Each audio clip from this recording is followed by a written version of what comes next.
অনেকেই মনে করেন বাজারে যে তেলের বোতলের গায়ে 100% খাঁটি লেখা দেখে তেল কিনলেই আসল খাঁটি তেল কেনা হয়।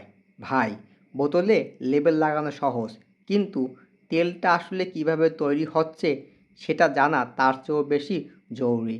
আপনি যে তেলটা খাচ্ছেন সেটা কি আসলেই কোল্ড প্রেস তেল, নাকি মেশিনে গরমে পুড়ে সব পুষ্টি শেষ হয়ে গেছে? আজকে কোনো লুকোচুরি না, সরাসরি আমাদের সবুজ পাতা ফ্যাক্টরির ভেতরে নিয়ে যাব আপনাদেরকে। দেখাবো কিভাবে আসল খাঁটি তেল তৈরি করা হয়। এগুলো দেশি মাগি সরিষার বীজ। আমরা হলুদ সরিষা মিক্স করে তেল উৎপাদন করি না। যদিও সরিষার সাথে দুই একটা হলুদ সরিষা দেখা যাচ্ছে, এগুলো বাজার থেকে মিশে যায়, অথবা অনেক সময় যখন চাষাবাদ করে তখন দুই একটা গাছ হলুদ থাকে। আমরা বীজগুলো প্রথমে ভালো করে পরিষ্কার করি এভাবে পরিষ্কার করার পরে সেই বীজগুলো দেয় আমাদের মেশিনে। এই সরিষাটাই কিন্তু মাঘি সরিষা নামে পরিচিত। আমরা হলুদ সরিষা বা সাদা সরিষার সাথে আমরা মিক্স করি না। এটা আমাদের জার্মান প্রযুক্তির food grade cold press machine. ভালো করে আমাদের এই মেশিনটা দেখেন। এই মেশিনটা কিন্তু সম্পূর্ণ একটা এসএস বডি মেশিন। ভিতরের যে চকচক করা শ্যাফটটা সেটাও কিন্তু এসএসের। এই শ্যাফট থেকেই চাপ দিয়ে ধীরে ধীরে বের করা হয় তেল। যে তেল যায় আপনার বাসায়, আমার বাসায়। এই দেখেন, সরিষাগুলো ধীরে ধীরে এই মেশিনের শ্যাফটের ভিতর যাচ্ছে এবং শ্যাফটের ভিতর থেকে চাপ প্রয়োগ করে এই মেশিনের আগ প্রান্ত দিয়ে বের হয়ে যাবে খৈল, আর বের হয়ে যাবে তেল। এই যে আমাদের মেশিনটা দেখেন, এক বাম পাশ দিয়ে খৈল বের হচ্ছে এবং নিচ দিয়ে বের হচ্ছে কোল্ড প্রেস খাঁটি সরিষার তেল। আমরা এই তেলগুলো কিন্তু সরাসরি ফিল্টার করি না। আমরা এরকম এসএস ড্রামে তেলগুলো জমিয়ে রাখি 5 থেকে 7 দিন, বা কখনো কখনো তার চাইতে বেশি। এই যে দেখেন, এসএস ড্রাম ভর্তি মাগি সরিষার তেল। এই তেলগুলো এভাবে জমিয়ে রাখলে নিচে গাঁটটা জমে যায় এবং উপর থেকে তেলটা নিয়ে আমরা করি ফিল্টার। তেলগুলো থিতানোর কারণে অনেকটা স্বচ্ছ ও পরিষ্কার হয়ে গেছে, কারণ এর থেকে গাঁতগুলো গ্র্যাভিটি ফোর্সের কারণে নিচে জমে গেছে। দেখেন, তেলগুলো ফিল্টার করার আগেই কিন্তু তেলগুলো চকচক করতেছে। আর যখন এই তেল ফিল্টার করা হয় তখন এর কালারটা আরও সুন্দর পরিষ্কার হয়।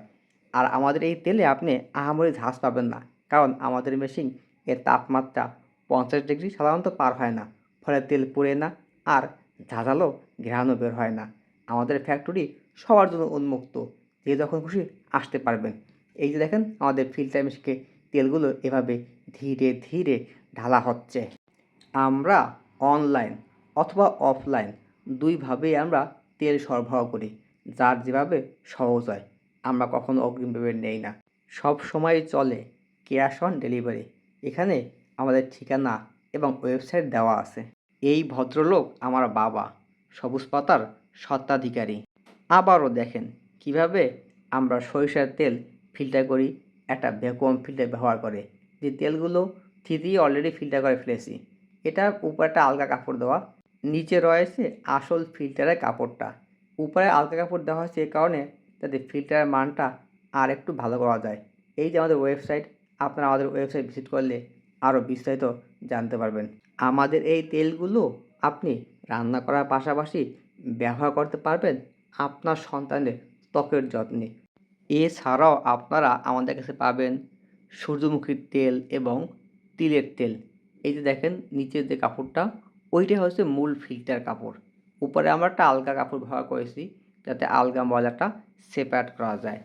আর এই ফিল্টার করার পরে কিন্তু আমরা আমাদের এই ফিল্টার মেশিন থেকে সরাসরি আমাদের এই বোতলে বোতলজাত করি। আবার অনেক সময় আমরা ফিল্টার করার পরে ড্রামেও রাখি, ড্রাম থেকেও বোতলজাত করি আমরা। সাধারণত আমরা ফিল্টার মেশিন থেকেই আমরা বোতলজাত করি। যখন অর্ডার কম থাকে তখন হয়তো ড্রামে রাখি। আবার একই ফিল্টার ব্যবহার করে আমরা সূর্যমুখীর তেল বা তিলের তেল ফিল্টার করি, তখন দেখা যায় লট লট ভাগ করে কাজ করার জন্য আমরা সেপারেট করে রাখি সাধারণত। আপনারা বরিশাল শহরে যারা আছেন তারা কিন্তু যে কোনো সময় আমাদের এই ফ্যাক্টরি চলে আসতে পারবেন। এটা বরিশাল বিসিক মসজিদের উত্তর পাশে সোয়া মিলের সাথে। এটাই আমাদের ফাইনাল প্যাকেট করা 5 লিটার মাগি সরিষার তেল। আর যার হাতে তেলটা আছে তিনি আমার শ্রদ্ধেয় বাবা। আর যাকে তেল ফিল্টার করতে দেখলেন তিনি আমার ফুফাতো ভাই। তিনি এই ফ্যাক্টরি ম্যানেজার। তাকে সবসময় পাবেন ইনশাআল্লাহ।